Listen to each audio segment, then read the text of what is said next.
নমস্কাৰ এই মুহূৰ্তত ৰাজ্যবাসীৰ বাবে ওলাই আহিছে ৰাতিপুৱাৰ কেইবাটাও গুৰুত্বপূৰ্ণ খবৰ।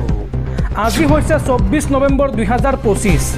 অসমৰ লগতে ভাৰতৰ বিভিন্ন প্ৰান্তৰ পৰা এই খবৰসমূহ যুগুত কৰা হৈছে আৰু এনেকুৱা ধৰণৰ ভিডিঅ'সমূহ নিতৌ চাবলৈ ভিডিঅ'টোত লাইক কৰি শ্বেয়াৰ কৰি দিয়ক। প্ৰথমটো খবৰ, মুখ্যমন্ত্ৰী হিমন্ত বিশ্ব শৰ্মাৰ বৃহৎ ঘোষণা। 1 জানুৱাৰীৰ পৰা ৰাজ্যত আৰম্ভ হ'ব বাবু আঁচনি। বাবু আঁচনিৰ জৰিয়তে যুৱকসকলক দিয়া হ'ব অগ্ৰাধিকাৰ আৰু লগতে শীঘ্ৰেই বৃদ্ধি পাব বৃদ্ধ পেঞ্চনৰ ধন। যুৱতী মহিলাসকলৰ লগতে যুৱকসকলকো আগুৱাই নিয়াৰ লক্ষ্য অসম চৰকাৰৰ। 1 জানুৱাৰীৰ পৰা ৰাজ্যত আৰম্ভ হ'ব বাবু আঁচনি। বাবু আঁচনিৰ জৰিয়তে যুৱকসকলক দিয়া হ'ব অগ্ৰাধিকাৰ।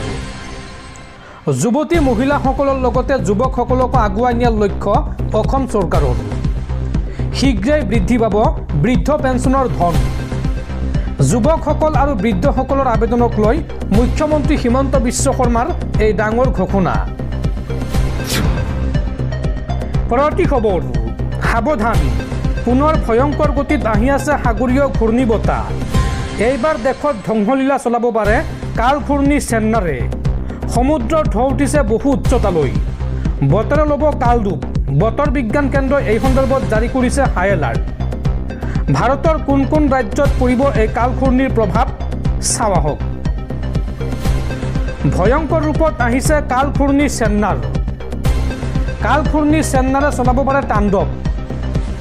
সকলোকে সতৰ্কতা অৱলম্বন কৰিবলৈ আহ্বান বতৰ বিজ্ঞান কেন্দ্ৰৰ। 26 নৱেম্বৰত কাল ঘূৰ্ণীলৈ পৰিণত হ'ব চেন্নাৰ। আগন্তুক সপ্তাহত ইয়াৰ প্ৰভাৱ হ'ব অধিক তীব্ৰতৰ। বুধবাৰলৈকে বতৰে ভয়ংকৰ ৰূপ ধাৰণ কৰাৰ সম্ভাৱনা। চেন্নাৰৰ ফলত প্ৰচণ্ড বৰষুণ হোৱাৰ আশংকা প্ৰকাশ কৰা হৈছে আৰু চেন্নাৰৰ বাবেই সমুদ্ৰৰ ঢৌ উঠিছে বহু উচ্চতালৈ। উত্তৰ পশ্চিম দিশে গতি কৰিছে এই কাল ঘূৰ্ণী বতাহে আৰু কাল ঘূৰ্ণী চেন্নাৰৰ বাবে প্ৰশাসনে জাৰি কৰিছে এলাৰ্ট। মাছমৰীয়াসকলক সাগৰত নাযাবলৈ আহ্বান প্ৰশাসনৰ। আন্দামান নিকোবৰ দ্বীপপুঞ্জত সৃষ্টি হোৱা কাল ঘূৰ্ণীৰ বাবে হাই এলাৰ্ট জাৰি IMDৰ। পৰৱৰ্তী খবৰ, নেপালক পৰাস্ত কৰি চেম্পিয়ন হ'ল ভাৰত। অন্ধ মহিলা ক্ৰিকেট বিশ্বকাপৰ ফাইনেলৰ খিতাপ দখল ভাৰতৰ। ফাইনেলত নেপালক 7 উইকেটত পৰাস্ত কৰে ভাৰতে। পৰৱৰ্তী খবৰ, এইবাৰ অমিত শ্বাহেও ৰক্ষা কৰিব নোৱাৰিব হিমন্ত বিশ্ব শৰ্মাক। কংগ্ৰেছ শাসনলৈ আহিলেই মুখ্যমন্ত্ৰীয়ে কৰা অন্যায়ৰ বিচাৰ হ'ব। শক্তি প্ৰদৰ্শন কৰি মুখ্যমন্ত্ৰী হিমন্ত বিশ্ব শৰ্মাক এই চেলেঞ্জ কংগ্ৰেছৰ।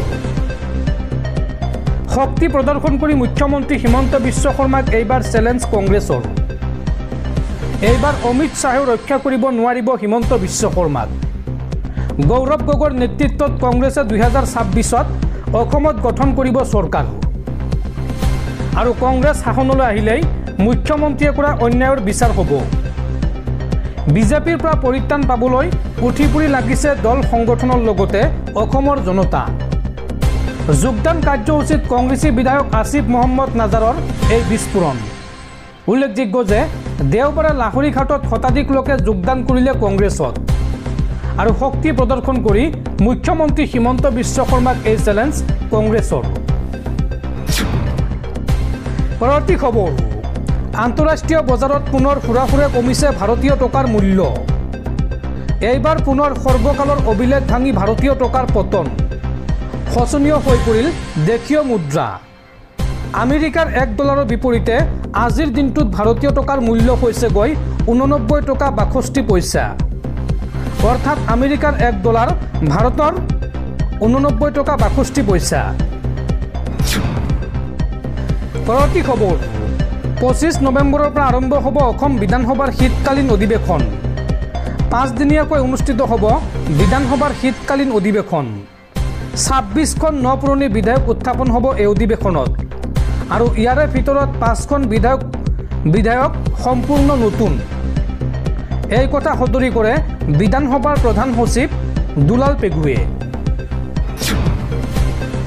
পৰৱৰ্তী খবৰ, বহু বিবাহক লৈ পুনৰ ডাঙৰ মন্তব্য মুখ্যমন্ত্ৰী হিমন্ত বিশ্ব শৰ্মাৰ।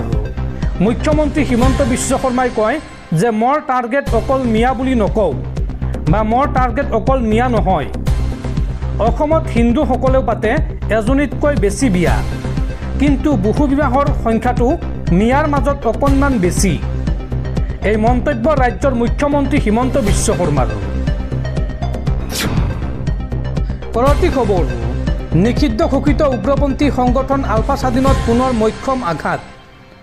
এইবাৰ শীৰ্ষ আলফা নেতা তথা স্বয়ম্ভু মেজৰ জেনেৰেল অৰুণোদয় অসমৰ আত্মসমৰ্পণ।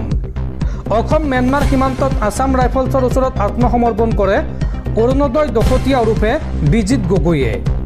লগতে আত্মসমৰ্পণ কৰিলে অৰুণোদয় অসমৰ দেশৰক্ষী ফ্ৰান্সিছ অসমেও। পৰৱৰ্তী খবৰ, জুবিন গাৰ্গৰ মৃত্যুক লৈ পুনৰ ডাঙৰ ঘোষণা মুখ্যমন্ত্ৰী হিমন্ত বিশ্ব শৰ্মাৰ। মুখ্যমন্ত্ৰী হিমন্ত বিশ্ব শৰ্মাই কয় যে জুবিন গাৰ্গৰ মৃত্যুৰ গোচৰৰ চাৰ্জশ্বিট দাখিল নকৰালৈকে মই সমাধি ক্ষেত্ৰত চকু নিদিওঁ। 10 ডিচেম্বৰৰ পাছত দেখা পাব চৰকাৰী একশ্যন। 10 ডিচেম্বৰৰ পাছত জুবিন ক্ষেত্ৰৰ দেৱাল নিৰ্মাণ কৰা হ'ব। এই ঘোষণা মুখ্যমন্ত্ৰী হিমন্ত বিশ্ব শৰ্মাৰ। পৰৱৰ্তী খবৰ, সাংবাদিকক জীৱন নাশৰ ভাবুকি দিয়া NRCৰ প্ৰাক্তন ৰাজ্যিক সমন্বয়ক হিতেশ দেৱশৰ্মাৰ ঘৰত আৰক্ষী। গীতানগৰস্থিত হিতেশ দেৱশৰ্মাৰ ঘৰত আৰক্ষী উপস্থিত হৈ জাৰি কৰা আইনী জাননী। সাংবাদিক ৰাণা ডেকাক জীৱন নাশৰ ভাবুকি প্ৰদান কৰা অৱসৰপ্ৰাপ্ত প্ৰশাসনিক বিষয়া হিতেশ দেৱশৰ্মাৰ গুৱাহাটীৰ ঘৰত উপস্থিত হৈছে পাঠশালা আৰক্ষীৰ এটা দল। গীতানগৰস্থিত শৰ্মাৰ ঘৰত উপস্থিত হৈ আইনী জাননী প্ৰদান কৰে আৰক্ষীৰ দলটোৱে।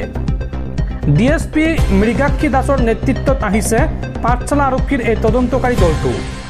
উল্লেখ কৰা প্ৰয়োজন যে সাংবাদিক ৰাণা ডেকাক হিতেশ দেৱশৰ্মাই ফোনযোগে ভাবুকি প্ৰদান কৰিছিল। জুবিন গাৰ্গৰ মৃত্যুৰ 5 অভিযুক্তক বাক্সাৰ জেললৈ নিয়াৰ সময়ত উদ্ভৱ হোৱা পৰিস্থিতিক লৈ সূত্ৰপাত হৈছিল এই ঘটনাৰ। উক্ত দিনটোত জেইলৰ সন্মুখত ৰাইজক লাঠিৰে প্ৰহাৰ কৰা আৰক্ষী বিষয়া গীতাৰ্থ দেৱ শৰ্মা আছিল হিতেশ দেৱশৰ্মাৰ পুত্ৰ। আৰু পুত্ৰক দোষাৰোপ কৰি বাতৰি পৰিৱেশন কৰাৰ বাবেই 4 ঘণ্টাৰ ভিতৰত ক্ষমা নুখুজিলে সাংবাদিকগৰাকীৰ লগতে পুত্ৰৰ জীৱন নাশৰ ভাবুকি দিছিল হিতেশ দেৱশৰ্মাই। আৰু ইয়াৰ পিছতে আৰক্ষী অধীক্ষকৰ কাৰ্যালয়ত ৰাণা ডেকাই ৰুজু কৰিছিল গোচৰ। মুখ্যমন্ত্ৰী হিমন্ত বিশ্ব শৰ্মায়ো এই বিষয়ত প্ৰতিক্ৰিয়া প্ৰকাশ কৰিছিল।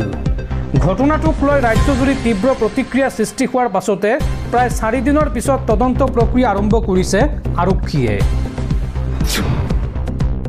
পৰৱৰ্তী খবৰ, 26ৰ নিৰ্বাচনক লৈ ডাঙৰ খবৰ। কংগ্ৰেছৰ বিৰুদ্ধে বিস্ফোৰক অভিযোগ মুখ্যমন্ত্ৰী হিমন্ত বিশ্ব শৰ্মাৰ। মুখ্যমন্ত্ৰীগৰাকীয়ে কয় যে নিৰ্বাচনৰ নামত কংগ্ৰেছে প্ৰাৰ্থীৰ পৰা বহু পইচা উঠাব। ৰাজ্যৰ 22টা সমষ্টিৰ প্ৰাৰ্থীক ধন দিবলৈ ইংগিত দিছে কংগ্ৰেছে। 1 কোটি এডভান্স দিয়ক আৰু বাকী 3 কোটি পিছত দিব লাগিব। মিয়া সমষ্টিত যিমান প্ৰাৰ্থী আছে তাৰ পৰা এতিয়া ধুমধাম পইচা উঠাব কংগ্ৰেছে। কংগ্ৰেছৰ বিৰুদ্ধে এই গুৰুতৰ অভিযোগ মুখ্যমন্ত্ৰী হিমন্ত বিশ্ব শৰ্মাৰ। পৰৱৰ্তী খবৰ, বিজেপি চৰকাৰৰ বিৰুদ্ধে পুনৰ ৰাজপথলৈ ওলাই আহিছে শ শ খিলঞ্জীয়া পুৰুষ মহিলা। এফালে জনজাতিকৰণৰ দাবী, আনফালে জনজাতিকৰণৰ বিৰোধিতা। বিজেপি চৰকাৰক হুংকাৰ দি এইবাৰ উত্তৰ অসমৰ ৰাজপথত বিশাল প্ৰতিবাদ। এফালে জনজাতিকৰণৰ দাবী, আনফালে জনজাতিকৰণৰ বিৰোধিতা। বিজেপি চৰকাৰক হুংকাৰ দি উত্তৰ অসমৰ ৰাজপথত বিশাল প্ৰতিবাদ। হাতে হাতে জোৰ লৈ ৰাজপথলৈ ওলাই আহিছে শ শ পুৰুষ মহিলা। জনজাতিকৰণৰ দাবীত লখিমপুৰত আহোম সম্প্ৰদায়ৰ জোৰ সমতল। 25 নৱেম্বৰত জনজাতিকৰণ প্ৰক্ৰিয়া সম্পূৰ্ণ কৰাৰ দাবীৰে তীব্ৰ প্ৰতিবাদ। অন্যথা সুকীয়া আহোম ৰাজ্যৰ দাবী তোলাৰ হুংকাৰ প্ৰতিবাদকাৰীৰ। আনফালে জনজাতিকৰণৰ বিৰোধিতাৰে জনাইত প্ৰবল প্ৰতিবাদী কাৰ্যসূচী। গাঁৱে গাঁৱে প্ৰতিবাদী জোৰ সমতল কাৰ্যসূচীৰে সৰব জনজাতি সংগঠন। কোনো পৰ্যায় 6 জনগোষ্ঠীক জনজাতিকৰণ কৰিব নোৱাৰিব চৰকাৰে। চৰকাৰে দাখিল কৰিবলগীয়া প্ৰতিবেদন হ'ব নোৱাৰিব 6 জনগোষ্ঠীৰ সপক্ষে। আৰু এই দাবী নামানিলে অনাগত দিনত জংগী আন্দোলন গঢ়ি তোলাৰ হুংকাৰ।